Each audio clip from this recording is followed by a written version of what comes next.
देखो भाई, 10th class का जो है ना 6 चैप्टर हम पढ़ रहे हैं, कोऑर्डिनेट ज्योमेट्री, वो भी आर डी शर्मा के मैथ में से। और एनसीईआरटी की बुक में आपका ये 7th चैप्टर है भाई। और लास्ट टाइम जो है ना हम एक्सरसाइज 6.3 में थे भाई, और उसका मैंने आपको बेस बताया था। सेक्शन फॉर्मूले के बारे में हमने पढ़ा था भाई। पहले बात तो जो सेक्शन फॉर्मूला वो कब यूज होता है, जब हमने किसी पॉइंट के क्या बताने हो, कोऑर्डिनेट। और क्या होता है मेरा सेक्शन फॉर्मूला भाई, मान लिया ए और बी दो पॉइंट है भाई। ए मान लिया आपका कौन है, x1 y1। बी है मान लिया आपका भाई कौन, x2 और y2। ये आपकी ए बी लाइन होगी भाई, ए बी लाइन। पी मान ली इसके ऊपर कोई थर्ड पॉइंट है जो इस ए बी लाइन को m/n में करता है डिवाइड। तो इस पी पॉइंट के क्या होंगे कोऑर्डिनेट, वो हमें बताता है सेक्शन फॉर्मूला। क्या होंगे भाई पी पॉइंट के मेरे कोऑर्डिनेट, तो पी पॉइंट के मेरे कोऑर्डिनेट होंगे भाई mx2 प्लस nx1 डिवाइड में कौन, m प्लस n। और y कंपोनेंट क्या हुआ, my2 प्लस ny1 और डिवाइड में कौन भाई m प्लस n। ये होगा मेरा, तो इसका नाम है सेक्शन फॉर्मूला। और याद कैसे करते हैं, दूर वाले से मल्टीप्लाई, दूर वाले से मल्टीप्लाई, डिवाइड में कौन, दोनों का सम। और एक इसी से जुड़ा हुआ होता है मिड पॉइंट फॉर्मूला, कि अगर P मेरा जो है ना A और B का मिड पॉइंट हो, तो P के मेरे कौन होंगे कोऑर्डिनेट, तो P के मेरे कोऑर्डिनेट होंगे भाई x के जोड़ का 2 तो डिवाइड, यानी x1 प्लस x2 अपॉन में 2, और y के जोड़ का 2 तो डिवाइड, यानी y1 प्लस y2 अपॉन में कौन 2। ये बनेंगे। फिर देखो इसके ऊपर और क्वेश्चन देखो भाई। और ये जो सेक्शन फॉर्मूला कब यूज होता है आपका, जब आपको किसी पॉइंट के क्या बताने हो, कोऑर्डिनेट आपको बताने होंगे। तो कल हमने जो है ना क्वेश्चन नंबर लास्ट में शायद 3rd ते कर लिया भाई। क्वेश्चन नंबर 4 पढ़ो एक बार। देखो जो क्वेश्चन नंबर 4 है ना, ये हमने पहले भी कर रखे हैं, पर अब अलग तरीके से करूंगा इसको। इसमें लिखा हुआ prove that the points, prove that the points where the diagonal, ना prove that the points है मेरे भाई 3 कोमा माइनस का 2, 3 कोमा माइनस का 2, 4 कोमा 0, इसके बाद है मेरा भाई 6 कोमा माइनस का 3 एंड 5 कोमा माइनस का 5 are the vertices of a parallelogram, are the vertices of a parallelogram. देखो वो क्या को है, ये जो 4 पॉइंट है ना, ये 4 पॉइंट आपके किसके वर्टिसेस है भाई, पैरेललोग्राम के आपको प्रूव करना है। और ये सेम टू सेम क्वेश्चन हमने पहले भी कर रखे हैं। पहले हमने किस तरीके से प्रूव किया था, पैरेललोग्राम में क्या खास बात होती है, अपोजिट साइड इक्वल और डायगोनल्स आर नॉट इक्वल। पहले हमने उस तरीके से प्रूव किया था। एक तरीका और भी तो हो सकता है। कल हमने जो पैरेललोग्राम है ना, उसमें एक खास बात पढ़ी थी कि पैरेललोग्राम के जो डायगोनल हैं एक दूसरे को बाइसेक्ट करते हैं। बाइसेक्ट मतलब बराबर बराबर बांटते हैं। तो उस वे से भी प्रूव कर सको। चलो आज उसी वे से करेंगे भाई। तो ये मान लिया आपका कौन है, कोई पैरेललोग्राम है भाई। तो ये जो पैरेललोग्राम है ना, वो को ये जो 4 पॉइंट है वो किसके वर्टिसेस है, पैरेललोग्राम के। ये वाला मैंने ये मान लिया 3 कोमा माइनस का 2, ये मैंने मान लिया 4 कोमा 0, ये 6 कोमा माइनस का 3, और ये मैंने मान लिया 5 कोमा माइनस का 5। इसको A मान लिया, इसको B, इसको C और इसको डी मान लिया भाई। अब ए बी सी डी को हमने क्या प्रूव करना है, एक पैरेललोग्राम। पहले हमने किस तरीके से प्रूव किया था कि अपोजिट साइड इक्वल और diagonals are not equal. Paper में आप उस तरीके से भी कर सको कि A B equal to C D prove कर दो, A D equal to B C prove कर दो, और बी डी और ए सी इक्वल नहीं है ये प्रूव कर दो, तो कौन हो जाएगा मेरा पैरेललोग्राम। पर आज हम करेंगे भाई कि इसके जो डायगोनल है ना एक दूसरे को बाइसेक्ट करते हैं, ये भी तो पैरेललोग्राम की खास बात होती है। तो आज उस वे से करेंगे। बाइसेक्ट मतलब ये जो पॉइंट है ना ये और ये इक्वल, और ये जो डिस्टेंस है वो इक्वल है, यानी ये पॉइंट इसका भी मिड पॉइंट है और ये पॉइंट इसका भी मिड पॉइंट है। तो इस वे से प्रूव करेंगे भाई। तो सॉल्यूशन, पहले इनको नाम दे लिया हमने लेट, एक को हमने ए मान लिया भाई 3 कोमा -2, एक को मैंने बी मान लिया 4 कोमा 0, एक को मैंने सी नाम दिया भाई 6 कोमा -3, एंड एक को मैंने डी मान लिया भाई 5 comma -5, B the given point. ये जो गिवन पॉइंट्स है ना इनको मैंने क्या नाम दे दिया, ए बी सी और डी। अब हम प्रूव करके दिखा देंगे कि जो ये पॉइंट है ना ये ए और सी का भी मिड पॉइंट है और ये बी और डी का भी कौन है, मिड पॉइंट है, यानी दोनों के मिड पॉइंट सेम है। अगर आप ऐसा प्रूव कर दोगे तो भी वो कौन हो जाएगा, मेरा पैरेललोग्राम हो जाएगा। तो करो भी तो भाई, तो पहले बी और डी का मिड पॉइंट निकालो, फिर ए और सी करो वो सेम आ जाए तो भी कौन होगा मेरा ये पैरेललोग्राम। निकालो एक बार। तो नाउ मिड पॉइंट ऑफ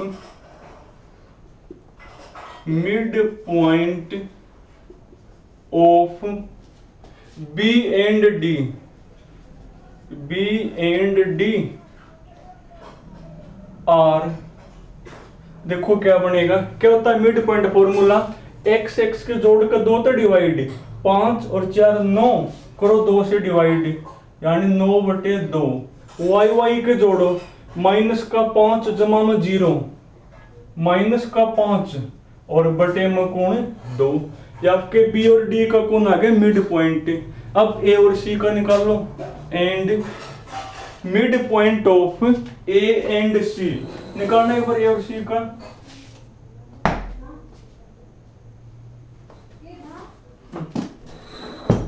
ए और सी का और निकालो भाई, mid point of A and C or, A और सी का मिड पॉइंट देखो कैसे निकालोगे, एक्स एक्स के जोड़ो, 6 और 3 9, 9/2, अब वाई वाई वाला जोड़ना, -2 -3 -5, देखो -5/2, देखो सेम आ तो गया, यानी जो ए और सी का मिड पॉइंट है वही बी और डी का मिड पॉइंट है, यानी जो दोनों के डायगोनल है ना एक दूसरे को क्या करें, बाइसेक्ट। तो ये ए बी सी डी मेरा कौन हो गए, एक पैरेललोग्राम। तो इस तरीके से भी प्रूव कर सको, लिखोगे therefore mid point of B and D is equal to mid point of A and C, यानी बी और डी का मिड पॉइंट और ए और सी का मिड पॉइंट कौन है, सेम है ना। तो therefore A B C D is a parallelogram. तो ए बी सी डी कौन होगा, मेरा एक पैरेललोग्राम होगा। या फिर आप वो प्रूव कर दो कि अपोजिट साइड इक्वल और डायगोनल्स आर नॉट इक्वल, उससे भी कौन हो जाएगा मेरा ये पैरेललोग्राम। तो पेपर में आपकी मन मर्जी होगी, चाहे इस वे तक करो चाहे उस वे तक करो। और देखो भाई,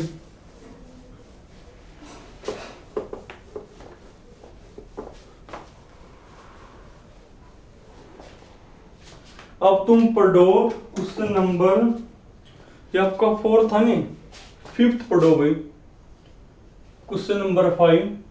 क्वेश्चन नंबर 5 में लिखा हुआ इफ P 9a - 2 - का B divided the line segment, divided the line segment,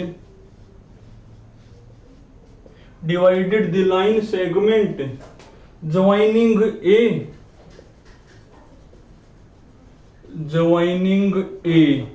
ए कौन है मेरा भाई 3a + 1,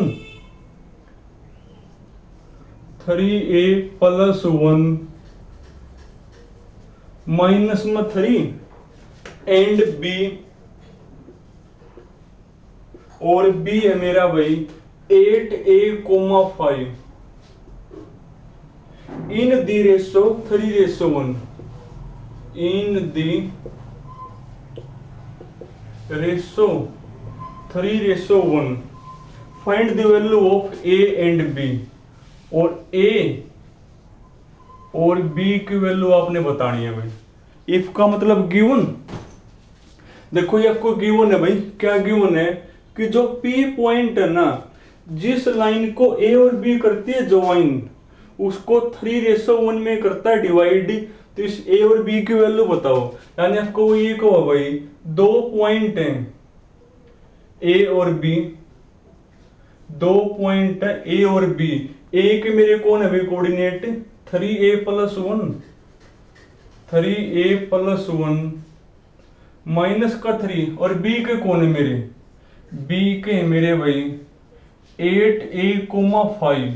तो मेरी ए बी लाइन होगी, ये कौन है मेरी ए बी लाइन है।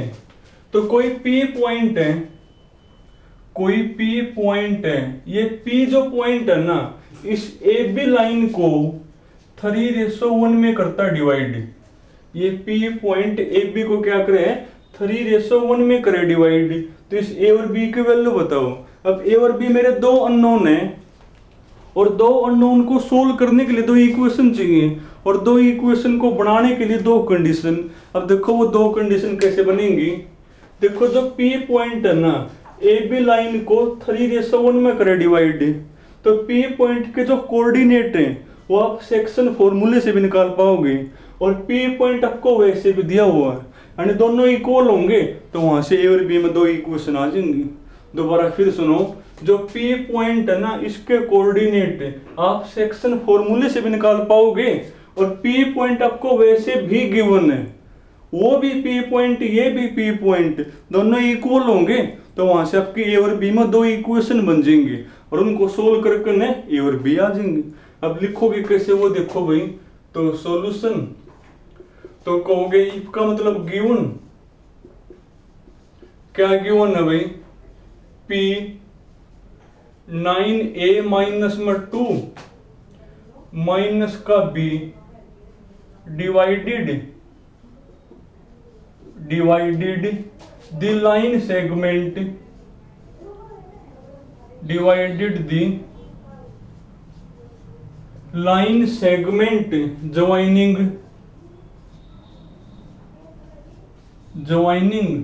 a and b। a कौन है मेरा भाई 3a + 1 माइनस का 3, एंड b कौन है मेरा भाई 8a, 5 इन दी रेशो 3:1, कि जो p पॉइंट है ना, ए बी लाइन को 3:1 में करे डिवाइड। अब रेशो पता है, पॉइंट पता है, तो सेक्शन फॉर्मूले से p के क्या निकाल पाओगे कोऑर्डिनेट। तो using section formula, using section formula, तो कोऑर्डिनेट ऑफ